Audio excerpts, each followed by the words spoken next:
নূর এসেছে, নূর এসেছে, নূর এসেছে, নূর এসেছে, নূর এসেছে, নূর এসেছে, নূর এসেছে। আলহামদুলিল্লাহি রাব্বিল আলামিন ওয়াসসালাতু ওয়াসসালামু আলা সাইয়্যিদিল মুরসালিন আম্মা বা'দ ফাউযু বিল্লাহি মিনাশ শাইতানির রাজিম বিসমিল্লাহির রহমানির রহিম আসসালাতু ওয়াসসালামু আলাইকা ইয়া রাসূলুল্লাহ ওয়া আলা আলিকা ওয়া আসহাবিকা ইয়া হাবিবাল্লাহ আসসালাতু ওয়াসসালামু আলাইকা ইয়া নবিয়াল্লাহ ওয়া আলা আলিকা ওয়া আসহাবিকা ইয়া নূরাল্লাহ। দরুদ শরীফ পাঠ করার অসংখ্য অগণিত বেশুমার ফজিলত ও বরকত রয়েছে। বসন্তের প্রবাদ নামক আমির আহলে সুন্নাত দামাত বারকাতুহুল আলিয়ার লিখিত কিতাবের মধ্যে একটা দরুদ শরীফের ফজিলত এভাবে আসছে। রাসূল আকরাম সাল্লাল্লাহু আলাইহি ওয়াসাল্লাম ইরশাদ করেন, কিয়ামতের দিন আমার নিকটতম ব্যক্তি সে হবে যে দুনিয়ায় আমার উপর অধিক হারে দরুদ শরীফ পাঠ করবে।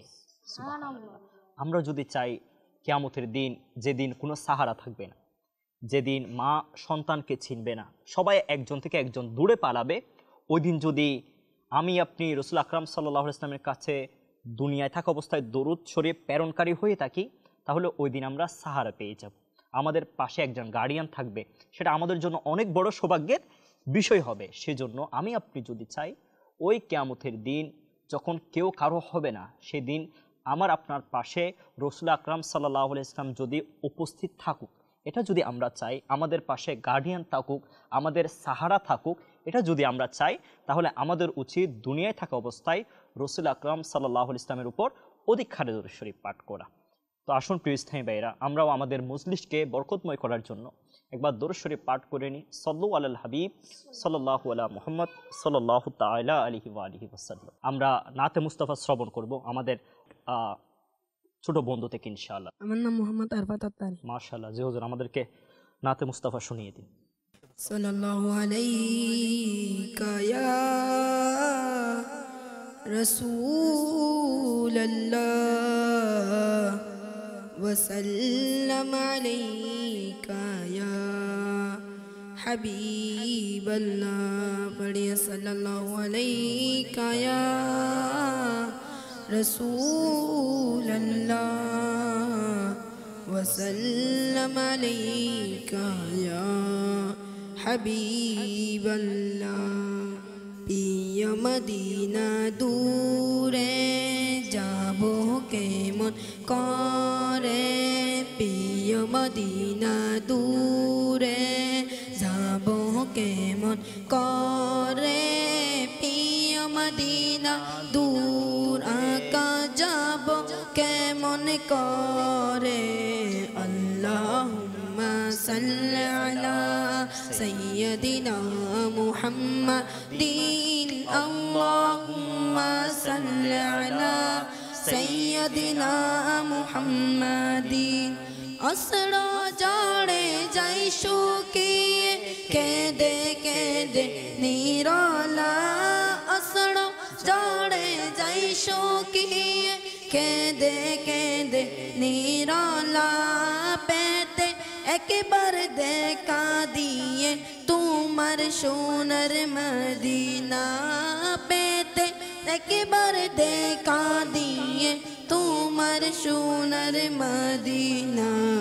তৈবা বহু দূরে, তৈবা বহু দূরে, তৈবা বহু দূর আকা, তৈবা বহু দূরে। আল্লাহুম্মা সাল্লি আলা সাইয়্যিদিনা মুহাম্মাদিন, আল্লাহুম্মা সাল্লি আলা সাইয়্যিদিনা মুহাম্মাদিন।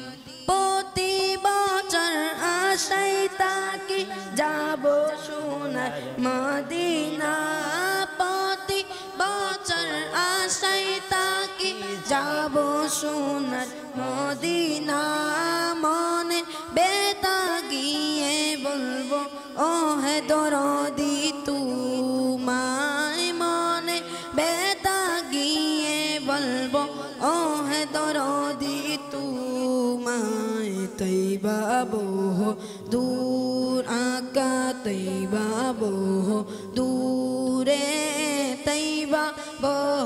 दूर आका तैयबा बहुत दूर है अल्लाहुम्मा सल्ली अला सय्यदिना मुहम्मदिन अल्लाहुम्मा सल्ली अला सय्यदिना मुहम्मदिन पिया मदीना दूरे जाबो के मन करे पिया मदीना दूरे जाबो के मन करे अल्लाहुम्मा सल्ली अला सय्यदिना मुहम्मदिन अल्लाहुम्मा सल्ली अला सय्यदिना मुहम्मदिन सल्लु अलल हबीब सल्लल्लाहु अला मुहम्मद सल्लल्लाहु ताला अलैहि वसल्लम अल्हम्दुलिल्लाहि रब्बिल आलामीन ওয়াসসালাতু ওয়াসসালামু আলা সাইয়্যিদিল মুরসালিন। আলহামদুলিল্লাহ, আমরা শুনছিলাম নাতে মুস্তাফা সাল্লাল্লাহু তাআলা আলাইহি ওয়াসাল্লাম। এ পর্যায়ে ইনশাআল্লাহ তাআলা আমরা সংক্ষিপ্ত বয়ান শ্রবণ করে নিই। আলহামদুলিল্লাহি রাব্বিল আলামিন ওয়াসসালাতু ওয়াসসালামু আলা সাইয়্যিদিল মুরসালিন। আম্মা বা'দ ফাউযু বিল্লাহি মিনাশ শাইতানির রাজিম বিসমিল্লাহির রহমানির রহিম। আল্লাহ তাআলার প্রিয় নবী রাসূল আরবি সাল্লাল্লাহু আলাইহি ওয়াসাল্লামকে সর্বপ্রথম হযরত বিবি আমিনা রাদিয়াল্লাহু তাআলা আনহা প্রায় 7 দিন দুধ পান করান। যখন রাসূল আকরাম সাল্লাল্লাহু আলাইহি ওয়াসাল্লাম দুনিয়াতে তাশরিফ নিয়ে এসেছেন, সর্বপ্রথম ইনার মা যান ওনাকে 7 দিন দুধ পান করান। অতঃপর কিছুদিন সুয়াইবা দুধ পান করান। এরপর থেকে হযরত বিবি হালিমা রাদিয়াল্লাহু তাআলা আনহা 2 বছর বয়স পর্যন্ত দুধ পান করান। হযরত বিবি হালিমা রাদিয়াল্লাহু তাআলা আনহা নবী করিম রফুর রহিম সাল্লাল্লাহু আলাইহি ওয়াসাল্লামের শৈশবকাল সম্পর্কে এভাবে বলেন যে আল্লাহ পাকের প্রিয় হাবিব সাল্লাল্লাহু তাআলা আলাইহি ওয়াসাল্লাম এর প্রিয় প্রিয় নূরওয়ালা চেহারা রাতে এত বেশি চমকাতো যে আলোকিত করার জন্য বাতি বা ল্যাম্প জ্বালানোর প্রয়োজন হতো না। অর্থাৎ ঘরের মধ্যে বাতি জ্বালানোর, ল্যাম্প জ্বালানোর কোনো দরকার হতো না। রাসূল আকরাম সাল্লাল্লাহু আলাইহি ওয়াসাল্লামের নূরানি চেহারা এত বেশি ঝলমল করত। একদিন আমার প্রতিবেশী উম্মে কাউলা সাদিয়া আমাকে বলতে লাগলো, হে হালিমা, আপনি কি রাতের বেলা ঘরের মধ্যে দ্বিগুণ আলো জ্বালিয়ে রাখেন? সারা রাত আপনার ঘর থেকে এরকম আলো আসতে থাকে, আপনি ঘরের মধ্যে বেশি করে আলো জ্বালিয়ে রাখেন? তখন বিবি হালিমা রাদিয়াল্লাহু তাআলা আনহা বলেন যে আমি বললাম, এটা আগুনের আলো নয়, এটা আগুনের আলো নয়, বরং তা হযরত মুহাম্মদ মুস্তাফা সাল্লাল্লাহু আলাইহি ওয়াসাল্লামের নূরওয়ালা চেহারার আলো। অর্থাৎ আমার রাসূল আকরাম সাল্লাল্লাহু আলাইহি ওয়াসাল্লামের চেহারা রাতে এত বেশি ঝলমল করত যে ঘরের মধ্যে পুরা ঘর আলোকিত হয়ে যেত। বাহির থেকে প্রতিবেশীরা মনে করত হয়তো ঘরের মধ্যে বেশি পরিমাণে আলো জ্বলছে বা বেশি পরিমাণে লাইট লাগানো হয়েছে, এত চমৎকারভাবে আলো ওই ঘর থেকে আসতো। আল্লাহ তাআলার আপন প্রিয় হাবিব সাল্লাল্লাহু আলাইহি ওয়াসাল্লামকে নূর দ্বারা সৃষ্টি করা হয়েছে। নিঃসন্দেহে আমাদের নবী রাসূল আরবি সাল্লাল্লাহু আলাইহি ওয়াসাল্লাম মানুষ তো বটে, কিন্তু নূরানি মানুষ, কিন্তু নূরানি মানুষ এবং সকল মানুষের সরদার। হযরত বিবি হালিমা আরও বলেন, আল্লাহ তাআলার নবী মুহাম্মদ মুস্তাফা সাল্লাল্লাহু আলাইহি ওয়াসাল্লামকে সাথে নিয়ে আমি নিজের ঘরে প্রবেশ করলাম।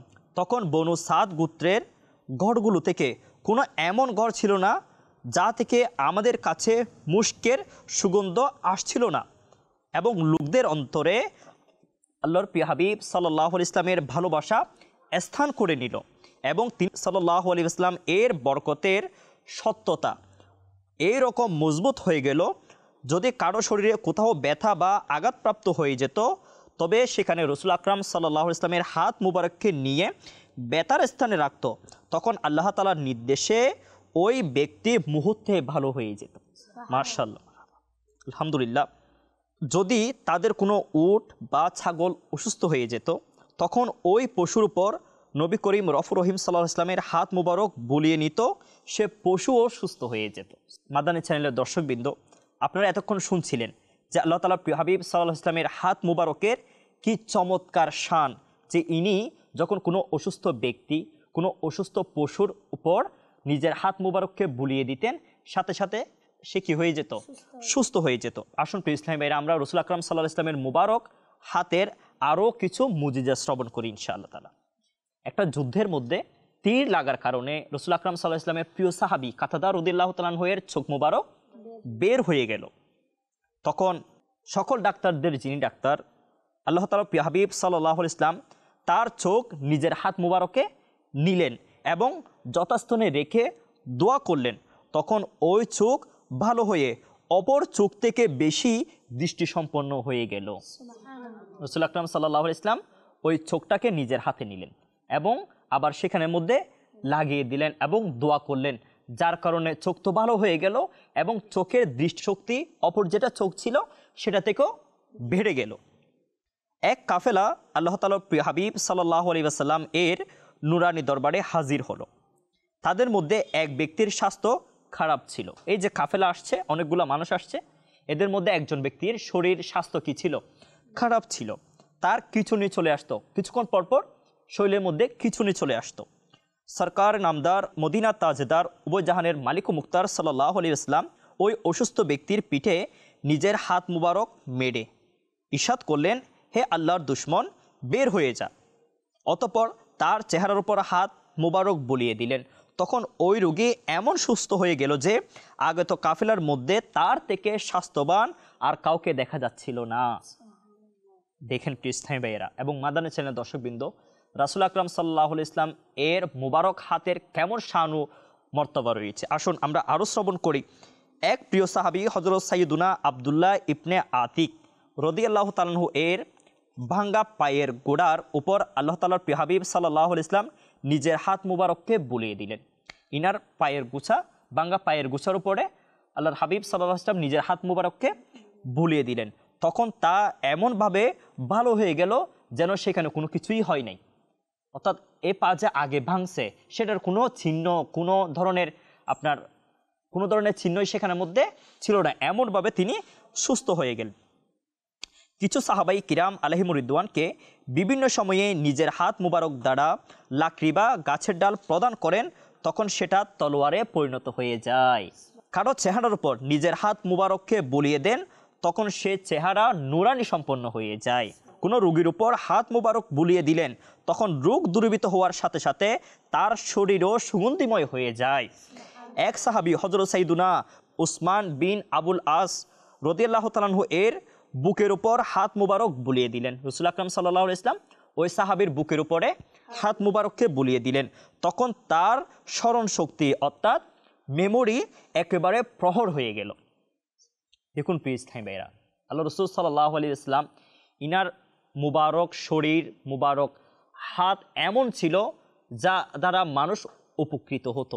ইনার মুবারক হাত যেখানে লাগা হতো সেখানেই ওনার মুবারক হাত যে অসুস্থ রোগীর উপর লাগানো হতো, অসুস্থ পশুর উপর লাগানো হতো, সাথে সাথে সেটা কি হয়ে যেত? সুস্থ হয়ে যেত। এমন শান শৌকতওয়ালা ছিল আমার রাসূল আকরাম সাল্লাল্লাহু তাআলা আলাইহি ওয়াসাল্লাম। আল্লাহ তাআলা আমরা যা কিছু শ্রবণ করেছি এর উপর আমাদেরকে আমল করার তৌফিক দান করুন এবং রাসূল আকরাম সাল্লাল্লাহু আলাইহি ওয়াসাল্লামকে আদব করার, সম্মান করার এবং ইনার মুবারক জীবনী যেমন ছিল, ইনি যেরকম তাকওয়াবান ছিলেন, ফরহেজগার ছিলেন, আমাদেরকেও সেরকম তাকওয়াবান হওয়ার, ফরহেজগারিতা অবলম্বন করার তৌফিক দান করুন। আমিন বিজাহিন নবীল আমিন সাল্লাল্লাহু আলাইহি ওয়াসাল্লাম। সাল্লু আলাল হাবিব সাল্লাল্লাহু আলা মুহাম্মদ সাল্লাল্লাহু তাআলা আলাইহি ওয়া আলিহি ওয়াসাল্লাম।